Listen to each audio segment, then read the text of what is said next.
नमस्कार, मी किशोर कारभारी कळलेले राहणार कळलेलवाडी या ठिकाणी मी जीवामृत वापरून या ठिकाणी यावर्षी मुगीचं पीक घेतलं आहे. आणि आता मी मुगीला यावर्षी जीवामृत वापरलेलं नाही. मागील वर्षी मी जीवामृताचा प्रयोग या ठिकाणी गव्हावरती केला होता आणि त्या गव्हाला जे जीवामृताचा वापर जो केला होता त्याच्याच माध्यमातून ही मुगी तुम्ही आता पाहताय एवढी शेंग लागलेली आहे. आणि ही शेंग एवढी लागली तर मी याला यावर्षी कसलं खत टाकलेलं नाही, कसलं जीवामृत टाकलेलं नाही. परंतु मागील वर्षाच्या जीवामृत वापरामुळे चांगल्या प्रकारे या ठिकाणी याला शेंग लागलेली आणि मला चांगल्या प्रकारे उत्पन्न यावर्षी मुगीचं मिळू शकतं. 100% सेंद्रिय असल्यामुळं एक वेगळी टेस्ट यामध्ये शेंगामध्ये मला दिसते.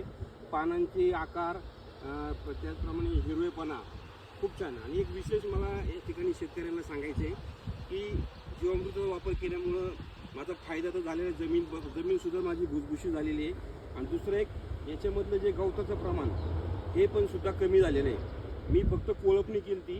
कोळपणी केल्यानंतर बाकीचं मी गवताला कसलाही हात न लावता आता तुम्ही सर्व पाहताय या ठिकाणी कसलंही गवत नाही आहे. त्यामुळे जीवामृत वापरामुळे गवताचा बी या ठिकाणी मला खूप फायदा झाला. या किडीला काही सर फरक वाटतोय का तुम्हाला? 100% कीड अजिबात नाही आहे. कीड आज तुम्ही पाहताय बघा या ठिकाणी तुम्हाला पानं पण बघताय. हाईट बघा एकदम मापात हाईट आहे. त्यामुळं शेंगाचं प्रमाण चांगलं आहे. आणि किडीचं प्रमाण जवळजवळ इथं म्हणतो 95% कीड नाही आहे. थोडंफार जरी असलं पण त्याचं शेंगावरती मला कसलाही परिणाम दिसत नाही. त्यामुळे चांगल्या प्रकारचं पीक यावर्षी मला निश्चितच या ठिकाणी भेटेल.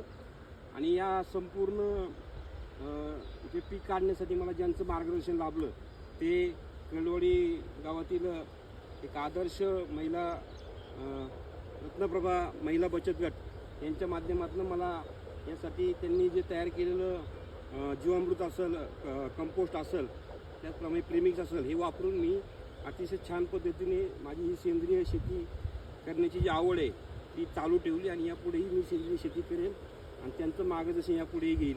धन्यवाद.